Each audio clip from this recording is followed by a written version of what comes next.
The Accidental Entrepreneur is brought to you with the help of our sponsor, AWeber, the world's leading small business email marketing and automation service provider. Since 1998, AWeber has helped more than 1 million small businesses and entrepreneurs through its suite of web-based email marketing, automation tools, and education. AWeber, the best option when it comes to marketing your business. The podcast is also brought to you by the Alternative Board. Since 1989, the Alternative Board, or TAB, has been one of the leading peer advisory and business coaching organizations for independent business owners and CEOs across the world.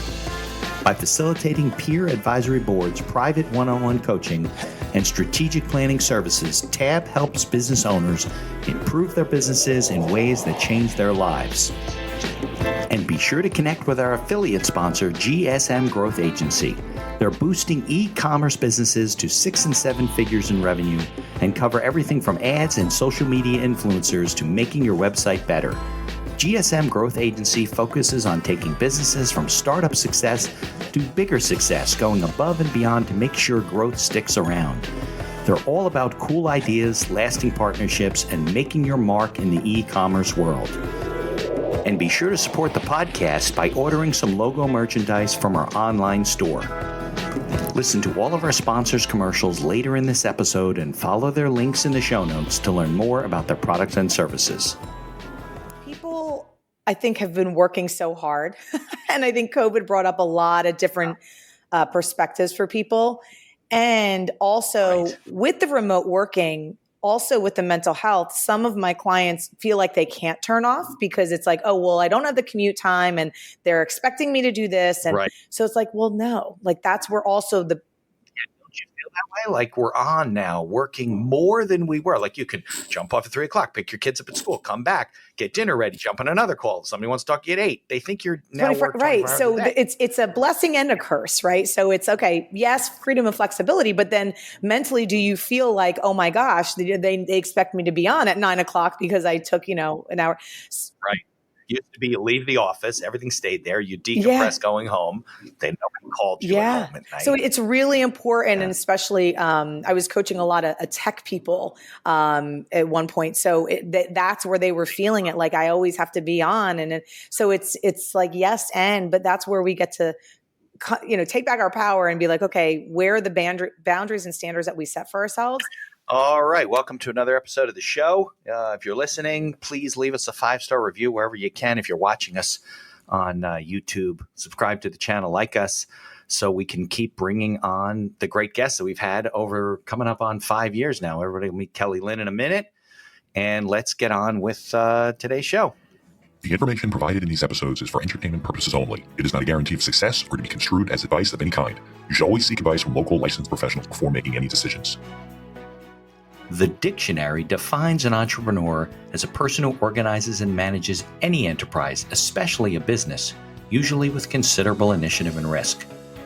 People often start a business without much choice, perhaps due to a job loss or just being dissatisfied at work, and they come up with an idea they just know can be successful.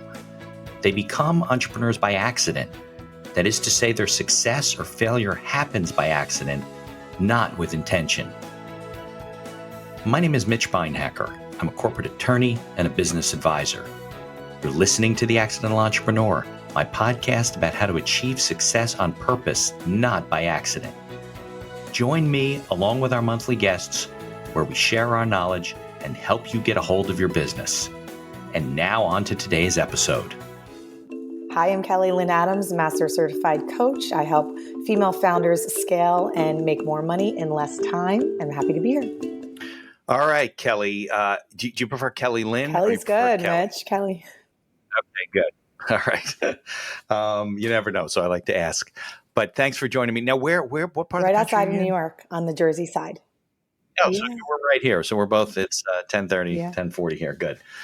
I had a guy yesterday, and I was like, "Can we talk at like 10?" And he's like, "Oh God, it's 7:00 for me. I didn't realize it was in California." So always good to ask. But I appreciate coming on the show. I think we connected through like Podmatch or something like that, right? Yeah, through a networking event. Yeah, and I'm so happy to be here. Thank you so much for having me on. Yeah, no, I appreciate it. So why don't we get into you introducing yourself and telling us about your background and your experience. And then, because I know we're going to talk about coaching and leadership and even a little bit about mental health and everything in the second half of the show. But I'd like the viewers, the listeners to, get to know you. Sure. Yeah. So I started on Wall Street and then I climbed the corporate ladder for 20 plus years. I was doing finance strategy and HR for some of the biggest brands, retail, luxury, and fashion brands. And, I loved it, but I knew I didn't want to be in corporate for the rest of my life. And I was always like an entrepreneur at heart. 5 years old, I was selling lemonade and lemonade stands and, doing all the things. But I didn't know what it was. I didn't know, should I get into real estate? Should I open a brick and mortar? And so I was always kind of thinking about that. And so I was like, what is it? What is this thing? So I actually started a network marketing business and skincare, in home parties. And one of my best clients was like, you'd be a great coach. And this was back in 2009. And I'm like, what do you mean, a basketball coach? I'm not going to be. She's like, no, like a business and life coach. I'm like, what's that? I didn't know what it was. So went back, actually did my due diligence, got certified. And I'm like, oh my gosh, this is it. So I started my business alongside my corporate job. And it wasn't a JOB. Okay. It was one of the New York tough, it was like from a 7 a.m. to midnight. And so what I learned is I was building this on the side and coaching and speaking. And then I was climbing the corporate ladder and I burnt out. Actually ended in the hospital. I had, mental, emotional, and physical breakdown. And just doing too much. Right? And also, having fast food, breakfast, lunch, and dinner. And I remember one time we were in a really busy time and I was in a conference room with a couple of people and I looked up at the clock. It was 4:00 in the afternoon. And I realized oh my gosh, I have not eaten anything, drank anything, or went to the bathroom. I'm like, what is going on? So, and I'm sure a lot of people can relate, but that was how I was living my life. And so it took me about like 2 months to really, for my body to recover. And it was, And so that's when I really turned into, learning about myself. I was getting coached also at that time, but there was a lot of trauma that I started to heal and look into and addiction and patterns and why was I doing this? And so that's how I started off and then went full-time a few years ago and left corporate and here I am. Yeah, no, I think a lot of people, especially if they're like A-type, driven people, because that's how we get to where we are, right? Because we think like that's the way you're supposed to do it. You're supposed to completely deprive yourself of sleep and food and water and everything like that because you're doing it 24 hours a day and it's the opposite effect. You start to wear yourself down. First of all, you can't maintain that long term, right? It's not a sustainable approach. And it's like your intent is the opposite, right? Your intent is to be successful and, be as sharp as you can, but you can't be sharp if you're not giving, putting fuel in your body and drinking water and getting enough sleep, which is probably the biggest of the three, right? Because your brain starts like falling apart. And I think that's, and that's a lot of why all the mental health type of stuff that's going on.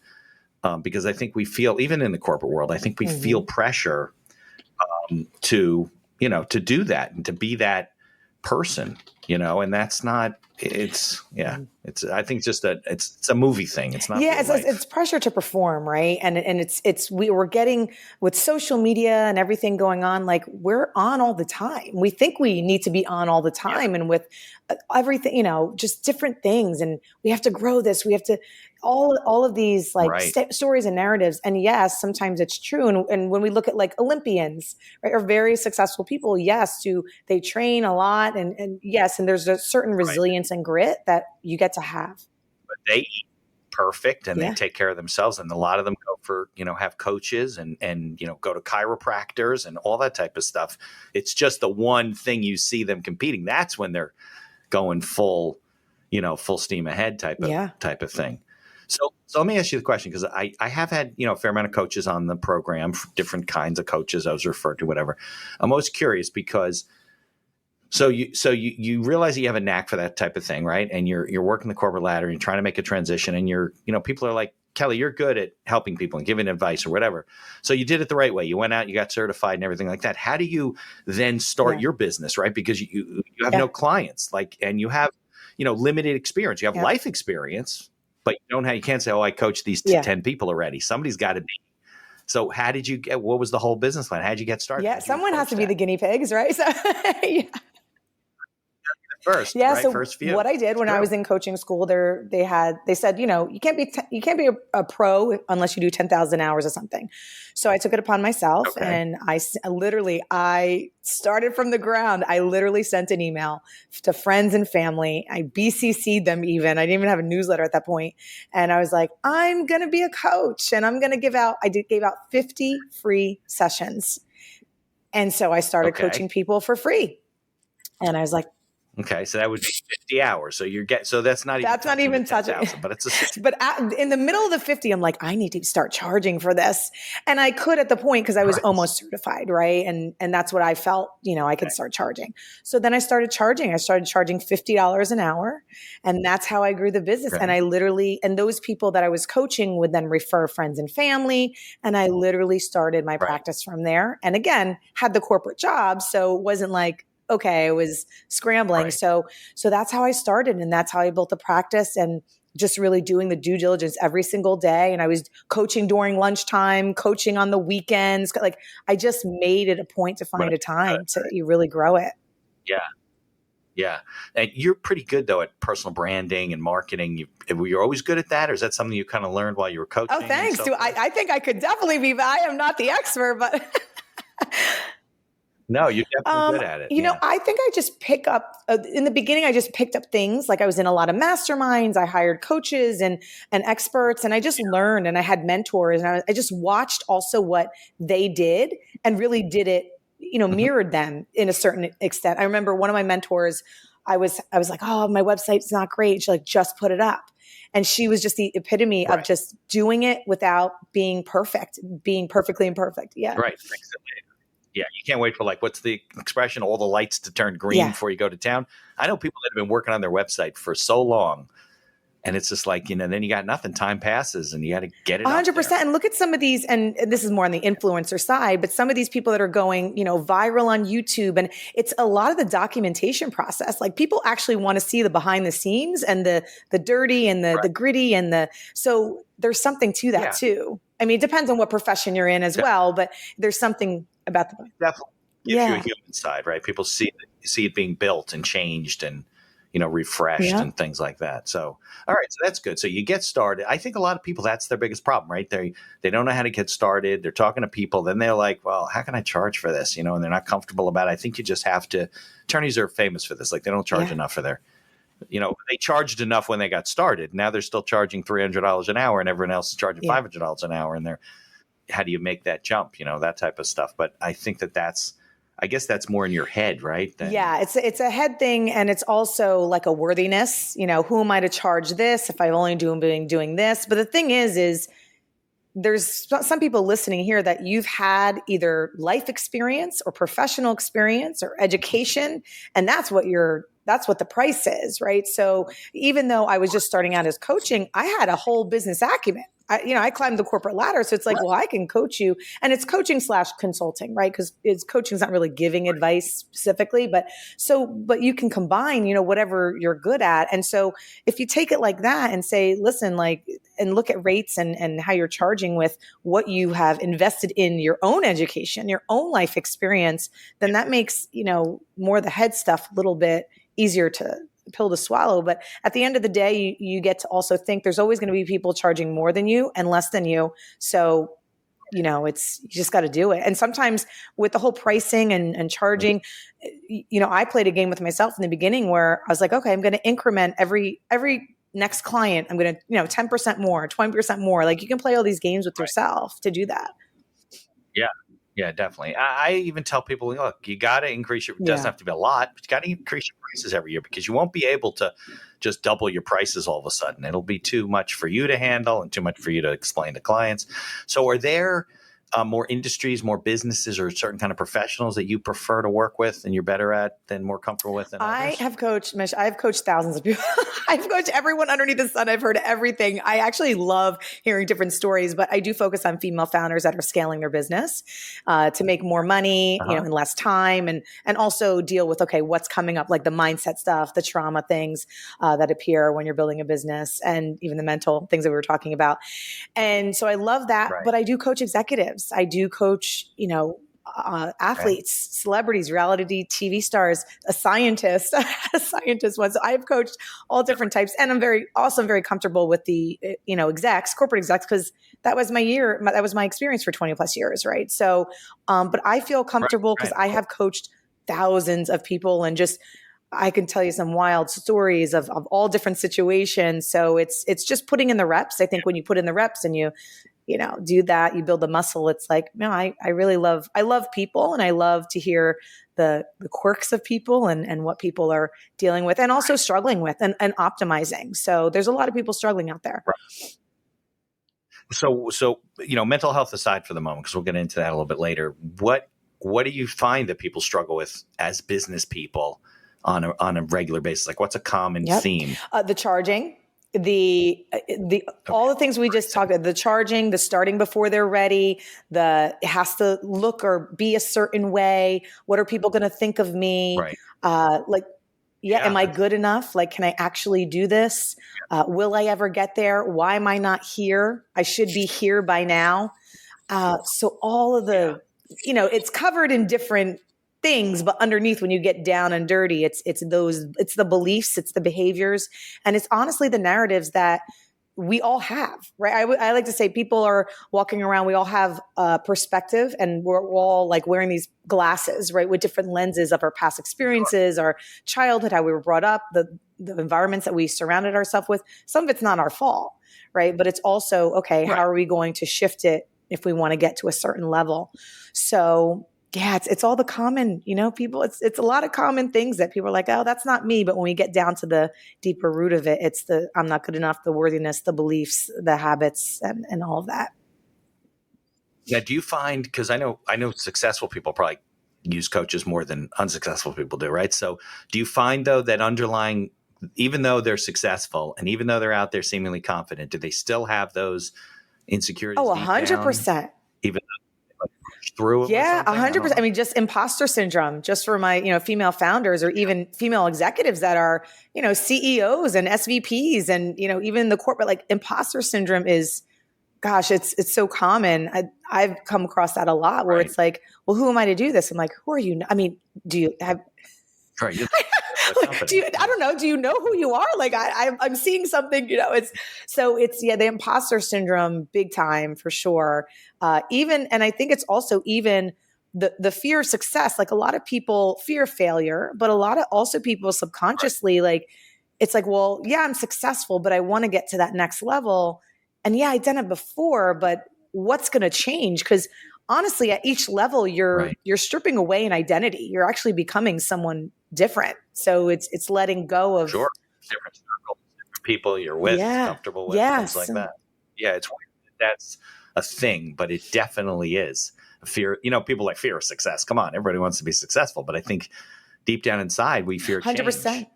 Good or bad. And it's a little bit of a loss and a grief like piece of it. Like I had a family member pass away recently. And so it's very similar of like, wow, it's grieving this identity, right? Of my old identity. Yeah. I like this identity. I've been successful at this identity, but if I strip away and need to become someone else, Dr. Joe Dispenza talks about this a lot. It's like, okay, I need to become the next version of myself. I got to let some things and shed some things, away. Definitely. All right. So why don't we talk a little bit about, like, if I was a business owner just not even necessarily getting started, right? So you talked about some of the female founders you deal with, right? What kind of challenges are you seeing? I understand that the things that they need coaching on or whatever, but from a business standpoint, what kind of challenges do they face, as a founder trying to grow their business? I mean, what are the things that you see that are, not necessarily in their head? Well, it depends on what level they are at, right? Some of them are bootstrapping. Some of them are just starting out. Some of them are like mid to higher level. The bootstrapping ones, right? It's like, okay, well, drinking from a fire hose. What do I need first? Do I need the lawyer? Do I need, the accountant? Do I do all those? Yes, and yes. So it's like, how do you make that and build those foundations? So it's the foundational pieces that I'm seeing. And then also not having processes in place like, they're like, oh, well, and actually this happened with a higher end client of mine. She was in corporate, very high up, starting, a business, consulting business. And she's like, but I don't want to reach out. They should come to me. And I'm like, well, yes. And it's business development in a different way. So it's definitely process systems. And then also, like, how do you, depending on what business you're getting into, there's going to be some things where you're going to have to get in the weeds in the beginning or the middle or the end. Right. So a different way and approaching of business, and, business is business, but sometimes people are comfortable in doing things there, the way that it worked here. But starting your own business or being in business for yourself is definitely a little bit different, right, than some of these corporate positions. Similars, but yeah, that's the thing. Coming out of corporate, you're used to all the support you get and the upper level things, and you delegate, and you're delegating to yourself if you're the only person in the office. Yeah, to start. and there's people, like, if you have the funds and the investment, you can have a team right away. So it's. And it's a little bit different because now it's your own, right? So there is little components. But yeah, I'm seeing a lot of people with, like, the processes, the systems, they don't have it, or maybe they bootstrapped, or they didn't have the appropriate foundations. And then also kind of like business development. Like, how are you getting out there? How are you networking? Right? Yeah. Sometimes we don't want to go to network. Like, sometimes I don't want to go to networking events, and I just do. You just got to show up, so. You got to be there and talk. Yeah, I think processes are interesting. I've had a couple of people on the show that are, I guess, for the lack of a better term, process scientists, and they deal with processes because I think as organizations grow, right, it's very easy when it's just you, right? You're turning on the lights and turning on your computer. I shouldn't say easy. I take that back. It's not easy, but it's different, right? So you're just starting. It's you. Maybe you have an assistant, a couple other part-timers, people, some virtual as you grow the company. But then you get to the point where you have, like, departments that do things or groups of people that do things, and you don't have anything really in writing. SOPs and any of that stuff. Yeah. Right. SOPs. Exactly. And I think that smaller business owners really overlook the importance of that. And it gets out of control without you realizing. And things are just, business is coming in. It's not processed the same way. Customer service gets affected, right? How the customer, because they're not treated equally or the same, so they don't have the same experience. And I think all that stuff becomes really important. And I think as part of that, and, maybe your corporate clients recognize this more because they're used to leadership and kind of things happen in the corporate world. But I think a lot of, and I constantly talk about this with people about leadership, I think small business owners don't really think leadership, like, applies to their business, right? Like, they don't realize, they think leadership of, you're at J&J and you're standing up on the stage talking to all your employees or your department or whatever. And it's so important. It's more important, I think, when you're a small business owner because you lose your people. They don't buy into your vision. They don't know what they're doing. They have job satisfaction issues and all kinds of stuff like that. And the good ones I know are good at, leading their people as opposed to, just being the one who demands you do everything, right? Dictation versus leadership. So I think you bring up such a great point because when you were talking, I was thinking about, the Eisenhower matrix. I don't know if everyone knows about that. It's like the 4 quadrants of important and urgent or not important, not urgent. Like, there's these. Oh, I didn't know what it was called. Yeah. So it's that, right? So it's like, okay, where am I spending my time? And you're exactly right. Like, some people think leadership is just like leading people, and yes, but it's like, it's the vision, it's the systems and processes. It's, do you have the right lawyer, the right accountant that's going to support you, the supporting team, right? So it's all of that. And like you said, sometimes it's like, oh my gosh, there's so many things in a business that make it run that, of course, some things might slide, but it's if you're very strategical and, maybe use the Eisenhower, it's like, okay, we don't want to always be doing urgent and important things because then it's like you're reactive instead of proactive. Yeah. So. Right. And I think also a lot of people think that, it's just easier. I can do it myself, Instead of taking the time to train somebody, to put it in writing, you bring on somebody new and say, hey, this is the way we do it. You can hand them the book. They can read it, ask questions. A lot of small business owners kind of skip that step. They're too busy putting out fires. Yeah, and it's a control thing too, because it's like, well, I can do it better, and I'm going to have to invest the time to teach someone, and then I got to train, and I got to. So yeah, sometimes it is taking 2 steps back in order to really, 5 steps forward. Right. Yeah. No. I mean, look, any of the processes that I use in other businesses I know that are automated now Yeah. through all this AI stuff, it still takes time to set it up. You can't do marketing with Right. a blank email. You can't have a website with no content. It's got to be written. Can you get people to help you? Sure. But, and that's part of the delegation process, I think. But that's, I think, where business owners struggle. The ones that I know that are successful, they have no problem delegating things. They'll be the first person to say, I'm not the best at that. I know what I'm good at, and I know what I'm not good at, painful as it is. And they'll, and they look to delegate it. Like you said, raise the capital, figure out how to pay for it, whatever it happens to be. And they're more successful. Yeah, I just think it's not the zone of genius. Like that's not like, for example, this is a very personal, like cleaning is not my zone of genius. I don't like to clean. Like I like to be clean, right? But it's like I'm not going to be spending a whole day cleaning my place, right? So it's like I hire out. So it's like, okay, what is the best? You could do it, but it's terrible hard. use of your time, and you're going to. Yeah, it's just not. I don't like it. But it's like. But I could be and this is what actually I did a test on this of like when I first was like, should I hire a cleaning person? I was like, I'm going to hire a cleaning person. I'm going to sit here. I'm going to work for 3 or 4 hours while they're here and see what happens to prove to myself that, that is a return on investment. So you could play a game like that because it's like, okay, our time is everyone has the same amount of time. And it's like, okay, how are you optimizing that time? And sometimes, you do have to invest in things. It's going to be quicker. And those people are zone of genius and they love it. And you could be in your zone of genius. So, and again, it just, there's a lot of people that are like, oh no, but I can do it. So it's that conversation of saying, okay, who's better at this than me? And I don't need to be doing everything. Right. And think about the use of your time. Cleaning your house is like $20, $30, maybe $40 an hour work. It's certainly get paid to do. So why would you do it? It's and it's those $10 tasks, or even, it's calculating like what your hourly rate is. And then whatever is like the $100 task that you like, it depends on what you want to hire out. But like the 10, the 50, the $100 tasks, like is it worth your time, right? Of how much you're making. So. Right.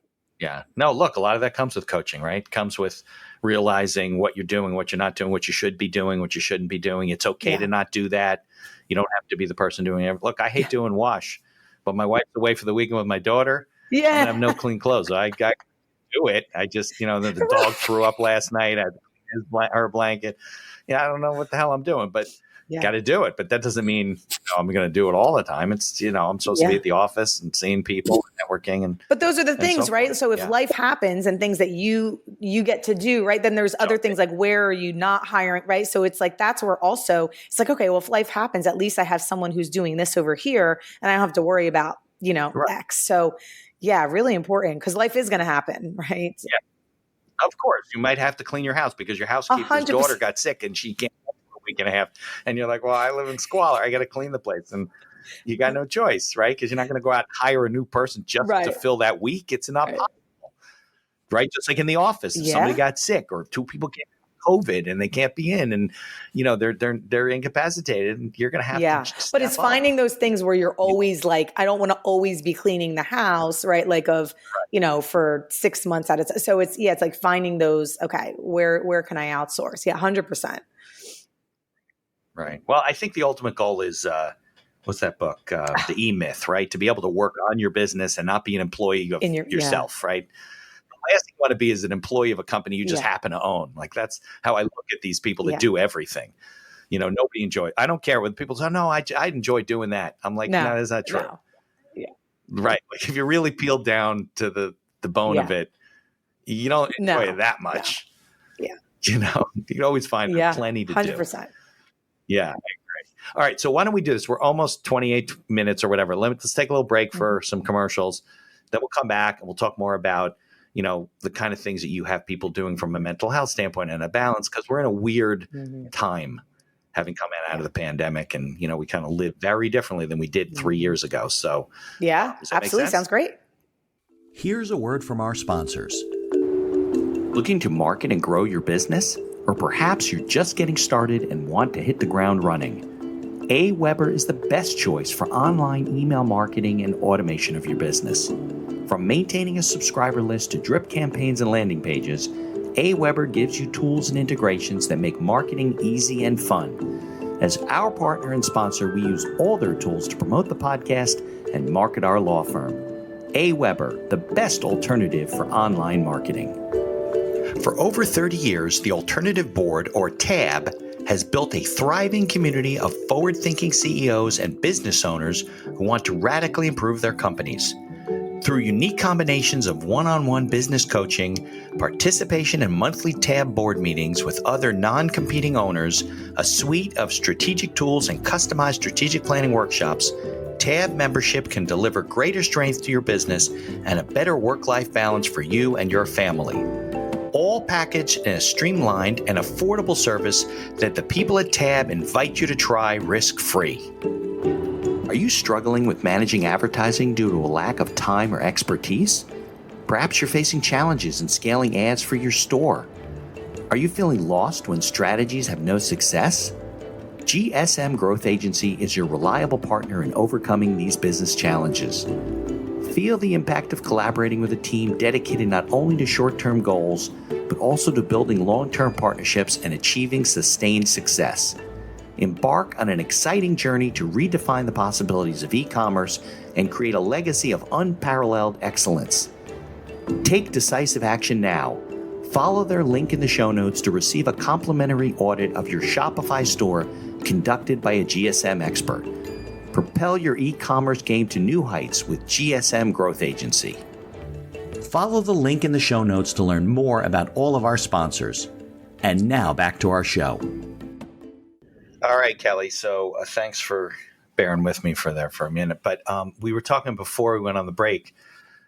Since, when you and I met, we were talking about mental health and all the type of stuff and the kind of coaching that you do. I think if we're looking back, 20 years from now, in the last 2 or 3 years, with the pandemic, it was like, the Black Plague of 1910 or whatever that day. I mean, there was a shift in everything that we do. Nobody goes to work. I mean, the people that go to work 5 days a week are oddballs now.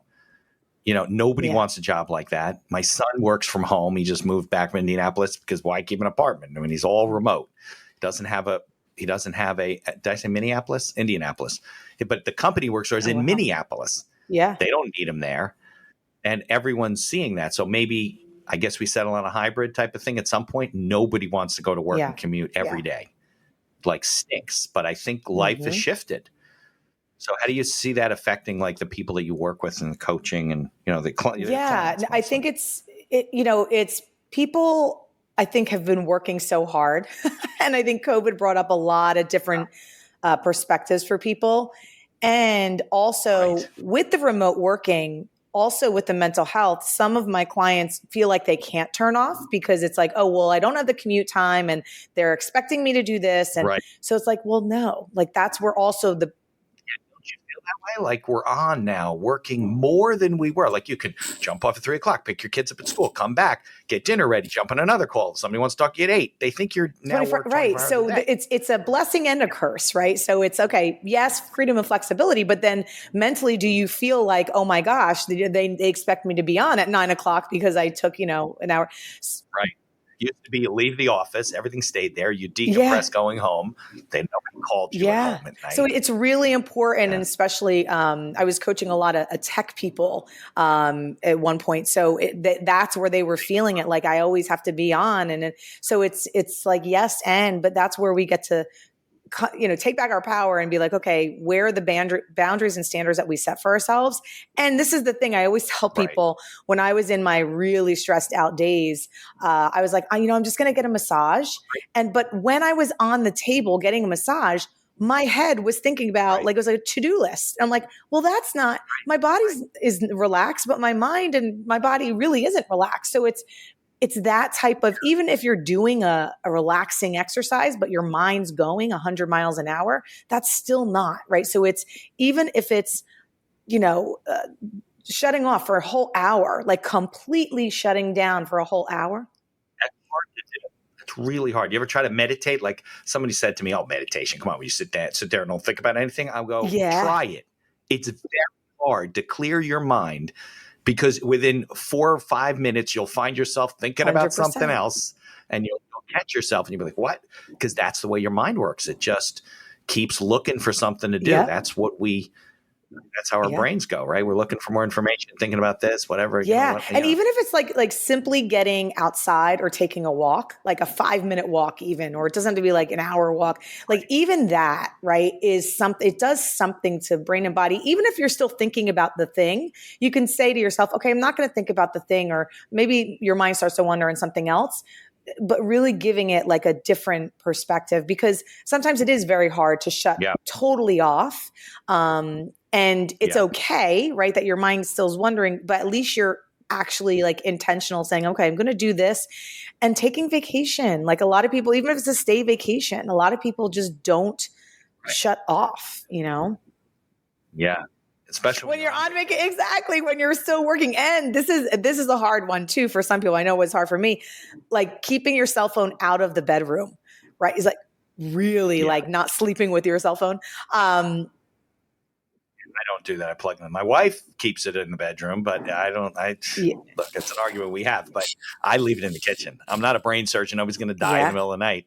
You'll cook to me tomorrow. So there's just different certain things you can do right throughout the day. Like even if you put like one hand on your belly and one hand on your heart, that actually signifies to the body, okay, even if your mind's wandering, I'm safe, because some of this is somatic and like the embodiment of it, but also because when you calm the body, the brain will listen, and vice versa. So it's like pick one maybe and go there. But it's even, it just depends. People have different things. People write, they verbally process. Like I have some clients that are just like, I just need to verbally process. They will constantly talk for 45 minutes. And I've maybe, what? To me? You or I asked them 2 questions and then they just go off, right? And I'm like, okay, I literally could put my phone on mute and they could, but sometimes people need that, right? Because they just need like a third party to talk it out, like people are verbal process. And that's also helpful for mental health, to just talk about, whatever is coming up. Yeah.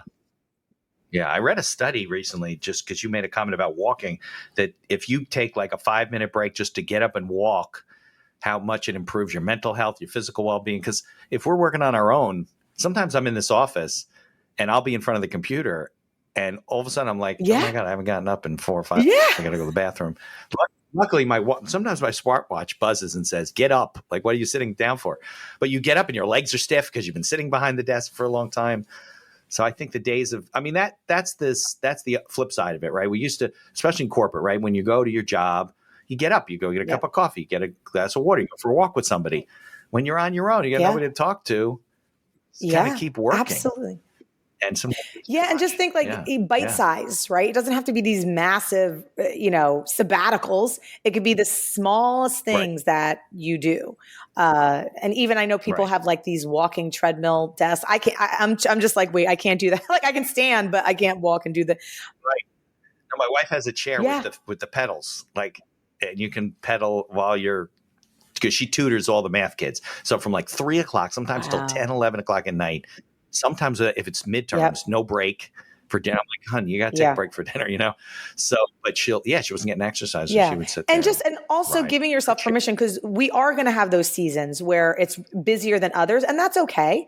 But it's like, it's also planning a goal. Like some of my clients are like, you know what, I'm going to go on vacation and I have this, crazy time, but it's like, at least it's something to look forward to, but also bringing in those like moments, like during the day, could you get, some sort of relief, Yeah, no, I think I seem to get more stuff done as I near a vacation. Yeah. Like, because I want to get things off my desk. I got boom, boom, boom, boom. I just get more productive. And then you go, with me, I'm a solopreneur, right? So I don't have employees and people looking at stuff. So I do want to stay plugged in. I don't always answer emails. I might make a note, snooze the email till I get back, whatever. I'll say, Kelly, can do me a favor? I'm on a cruise ship in the Caribbean. Can I get back to you next week? But to a certain extent, I got to stay plugged in. But at the same token, I don't, I want to make sure everything's kind of off my desk and not sitting there for it's like a good exercise to go on vacation. 100%. And even what I do and some of my clients do is, and I don't know if you do this too, it's like getting the most important things done first in the morning, right? So it's like, okay, getting it out of the way. But then some people are night people. So they're like, no, I like to wait. So it just depends on the person. But whatever is going to bring you peace And really, because that's what it is. Because at the end of the day, we're all going to be on our deathbed, right? We're all going to come to the end of our life. And that's what we're doing. We're like, okay, we don't want to regret anything. And this is why we're working hard and holding the journey. But it's also like through the journey, like you don't have to be stressed out because you don't want to look at your life and be like, oh my gosh, I was like stressed out for the past 25, 30, 40 years. And it's like, what was that worth? Yeah. No, I'm definitely the same way. I want to do the most important stuff in the morning because I truly believe that something's going to happen during the day. Client's going to call me and say, oh my God, we got an opportunity to buy this business. Can we do that? And are you available? And sometimes the answer is no, because how could I be available like right now? But sometimes I can squeeze it in if I'm kind of up, caught up on things, and then nothing happens and I got less pressure at the end of the day. And but that took I'm 57, been doing this 32 years. That took a lot of time working and getting better at. And it's just what you do. So let me ask you. No, it's it is the discipline, right? And it's also starting small. It's like, even if you're doing a new workout routine or whatever, eating right, it's like, okay, you can go hardcore, but it's like, you're going to week. Yeah. Yeah. It's too much. Mm-hmm. You're going to change your diet. You're going to be doing exercise and you're going to be doing lifting weights and you're going to push at this and do it. And you get a coach and not a coach, get a trainer and all that type of stuff. And then, in a month, good luck. You'll be like, this is hard. You got to kind of build up to it. So what I was going to say before I rudely interrupted you, is there like the Kelly process? I mean, is there a way that like when you work with clients that you take them through principles and things like that each time similarly? I'm sure everything gets customized a little bit, but is there that? And what can we share about it? There is. I have different processes and frameworks. But you're right. It's very customized because everyone's different. Some people are like, I'm not morning people. I'll never be a morning person. Like I'm a night person. However, what I will say is it's the boundaries and the standards that you set for yourself. So I always like to tell people, take a 180-degree look, like from an observer view of your life. And also start with like a vision and a purpose. Like what is, and it could be seasonal. It could be like this quarter. What's your vision? What's your purpose?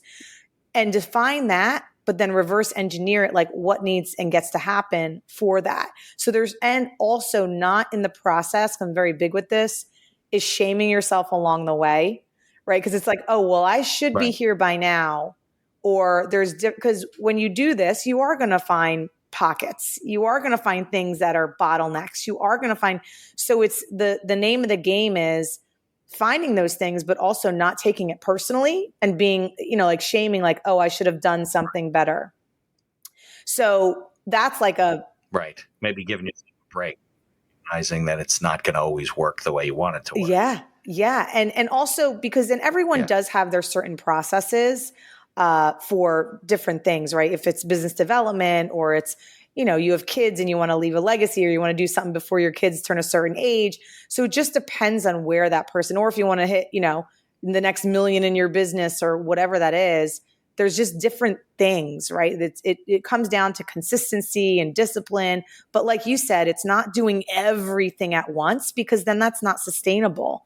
And and to have fun along the way too, because so there's different frameworks and, I work with people on like content and just like their business strategies. And so there's so many different things that we go through, but it really depends because there's a lot, what I see in a lot of people, because a lot of the people I coach are high performers.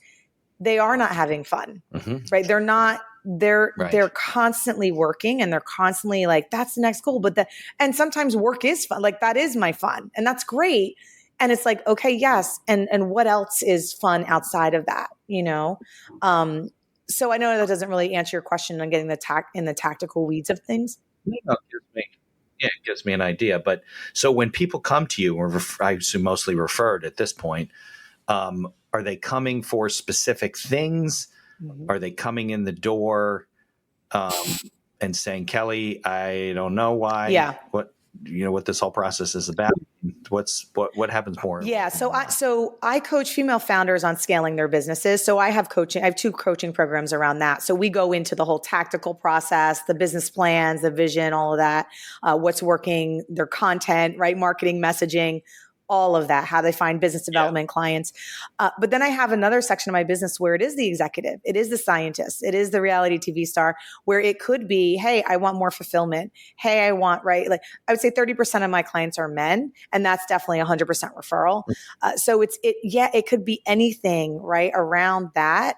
But they're usually at a certain point where they're already successful. So it's either they want to optimize it and again, have like more mental awareness or fulfillment. A lot of people want what they want because they want to have a feeling associated. So they might not be feeling free. They might not be feeling more alive. They might be like, oh, this is mundane. So it just depends, because we all want something. A lot of my female founders like, I just want the multi-million-dollar business. And I'm like, why? And it's like, oh, because freedom comes with that. Like that. But it's like, okay, of course, yes, I agree with that. But then can you actually like embody that feeling now? Because that's only going to attract it faster, right? Like, are you going to wait for the money to then do the things you want to do? Like, no, doesn't make sense. And then find out that it's not as fulfilling as you thought it was, because that's usually the case, right? You're like, oh, I'm here, great. Where's the It's like, oh, it's just, okay, I hit this financial goal and, oh, it's same, like nothing really, no fireworks really, like amazing. Right. Or it's like when you buy a car, like a car you always wanted. It's like, yes, you get that like instant, but then it's like, okay, 2 days later, a week later, you're like, all right. Or a month later. Yeah. It's a car. You know, it's got a bunch of tires. Yeah. I understand that. I think people, they always have these goals and they're always pushing them out, and they never get to where they, want to be, because I think you don't have to always have new goals. Like you should always have goals and things like that. But I think you can get to a point where your business is sustainable. It's on the right track. It's doing the right things. And you don't have to be blowing it up. You're dealing with founders who are looking to grow their business and scale their businesses. But I'm sure they don't do that their entire life. Sometimes they then exit or want to work less or want to transition or some of this is not sexy, right? Mitch, you and I both know, like, take Michael Jordan, for example, right? Like, let's get into sports. Like he just it's the same certain things over and over. Like, that's mastery. So it's like, we can have all these goals and all these visions, but the work and the stuff, like sometimes it's not sexy. Like, it's fun, but it's the same thing over and over and over again. And then some people lose that. So it's like, oh yeah, this is kind of boring. Like, how can I, so that's why people. Right. Or like you said before, oh, I'm an older founder. I should be doing this. Yeah. Years old. Why should I be doing this? And like you said in the beginning, sometimes I think there's this misconception that entrepreneurship or business owner is like sexy. It's fun. It's, oh my God, like the hot thing to do. And it's like, it's hard. It's harder than sometimes it's harder than being in corporate. Like it's right. Corporate, just work and do your job as best you can and go home. You don't have to worry about, unless you get laid off or whatever, you don't have to worry about the rest of it and making the business work. Yeah. Absolutely. I think, it's hard. I think if you like it on the hardest days, I think you'll be okay. Yeah. And it's finding, and I would tell anyone listening, right? It's what feeling, because everyone wants something, and they want something because they want to feel a certain way. They think the money, the car, and yes, right? And it's great to have those, but it's like, okay, why do you want the money? Like, really question yourself, like, what is it in this season that you're really craving? It could be freedom. It could be flexibility. It could be you want to feel more loved in a certain way, or you want to feel more accomplished. So it's like, okay, working towards your goal to achieve that, but also like finding how can you satisfy that feeling now? Is there something small that can be like, oh, okay, that's, you get a hit of that, or it's like, oh, it's fulfilling. How can I feel more free? Can I just take a random, vacation or staycation or whatever it is? So that's why I always like to tell people, because if you can get to the feeling now while you're building it, like that's where the fulfillment comes in. Yeah. If not, you just keep building and you'll never get there. You don't feel it. All right. Well, I appreciate the advice. All great stuff. So how can people find you, interact with you, learn from you? Maybe they can just head to my website at kellylynnadams.com. Okay, good. And you're on LinkedIn. You on other? Yeah, they'll go down the whole rabbit hole. I'm all over, omnipresent. Any books out or on their way? Yeah, so book is on its way. So it's coming. It's a process. It'll be traditionally published, but it's coming. Okay. Lynn Adams story. Is that what it's exactly? All right. Well, I appreciate on a Friday morning for both of us. I don't know if it's raining by you, but it's raining here at Jersey. Yeah. I appreciate you spending some time with me and sharing all of your thoughts. And all the stuff's important. I think people are, they need to have the discussion on a regular basis. And, I'm a big fan of coaching too. Well, thanks, Mitch, for having me. This is great. Thank you for listening to this episode of The Accidental Entrepreneur. Opening and closing music written and performed by Howie Moskovich and made to order music. For information about Howie and his music services, please follow the link in our show notes. If you like the podcast, please tell others about us. You can find us on Apple Podcasts, on Amazon Music, Spotify, Google Podcasts, and most of the other podcast directories. If you like what you hear, please leave us a 5-star review and feel free to share our episodes on social media. If you have any questions or comments, ideas for the show, or you'd even like to appear as a guest, reach out to us by email at info@beinhakerlaw.com. The Accidental Entrepreneur is hosted by Mitch Beinhaker and produced by Beinhaker Law. If you'd like to learn more about our business and legal services, you can find us on social media or visit our website at beinhakerlaw.com. Thanks for listening, and be sure to subscribe to our feed to be notified of all future episodes.